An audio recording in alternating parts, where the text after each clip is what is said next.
How to sign up for Foxtel Go. Hi everyone, in this video I'm going to show you the ways to create your Foxtel Go account.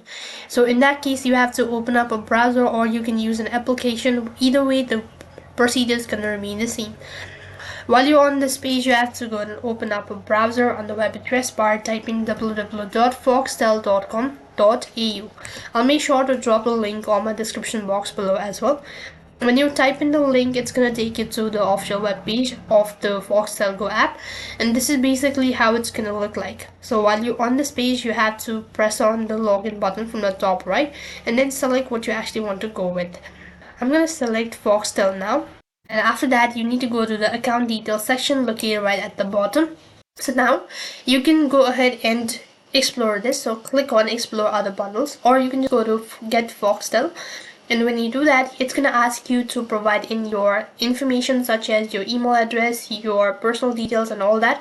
Now accordingly, you'll be taken to the payment source where you have to enter in your card details and all that. Then you can also select your premium plan and all that. And when you do that, you'll have successfully signed up for Foxtel Go. So that's how you can create your Foxtel Go account. That is all for this video. I hope the video was helpful. Make sure to like, share and subscribe to our channel. Thank you for watching. See you in the next video.